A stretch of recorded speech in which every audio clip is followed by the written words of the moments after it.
이거 근데 저한테 완전 발작 버튼이잖아요. 자식이 사회로부터 보호를 받지 못해서 안 그래도 속이 상할 대로 상한 부모님들이 벌의 대상이 된 것 같은 불쾌감을 느끼게 될 것이고요.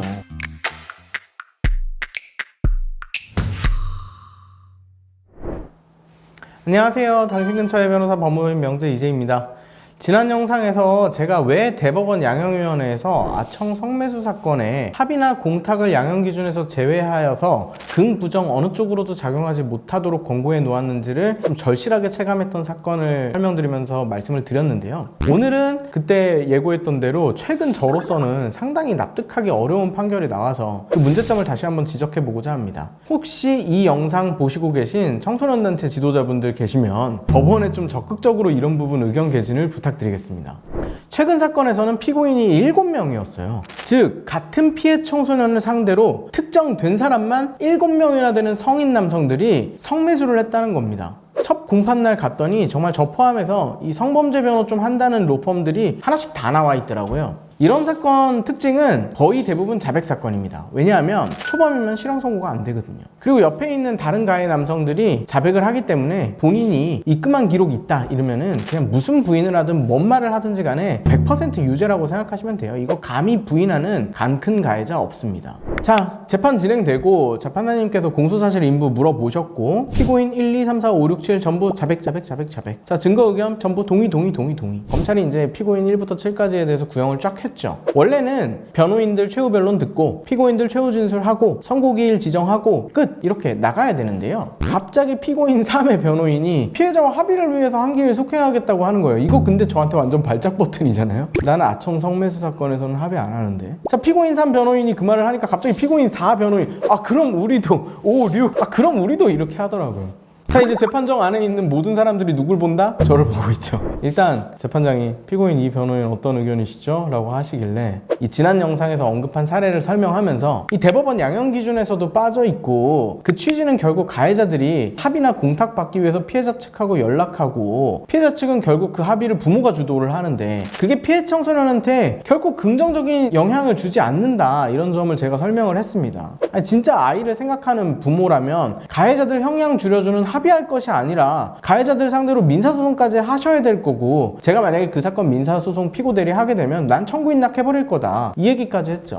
따라서 긍정 부정 어느 방향으로든지 합의나 공탁이 양형에 반영되어서는 안 된다 이 점을 진짜 절실하게 표현을 했어요. 하지만 이제 다른 모든 피고인들이 속행을 원하고 있으니까 우리도 일단 속행은 할 것이고 방금 제가 구두로 말씀드렸던 이 변론의 취지를 적은 의견서를 제출하겠다 이렇게 말씀드렸고 그런데 재판장님이 저한테 이렇게 말씀하시더라고요. 변호사님 말씀이 물론 충분히 설득력이 있고 재판부도 공감한다. 또 이 피해 청소년들이 먼저 광고를 올리고 적극적으로 피고인들을 아청 성매수의 범죄로 유인한 점도 인정할 수 있는 것이고 그런 의미에서 피해 청소년들이 엄밀한 의미의 피해자는 아닌 것도 나도 알고 있다. 그런데 아청법은 아동 청소년의 성을 보호하는 것을 보호법익으로 하는 법률이고 그렇기 때문에 일단 법은 모든 성매수 행위의 상대방이 된 청소년을 피해 청소년으로 정의한다. 그렇다면 만약 피해 청소년으로부터 진심 어린 용서를 받아냈다면 그 사정은 충분히 양형에 고려될 수 있는 사정이라는 생각을 한다. 그러나 이건 피고인들에게 합의를 해라 말아라 재판부에서 강요하는 것은 아니다. 각자 피고인들과 변호인들 생각에 따라서 진행해라 라고 말씀하셨습니다.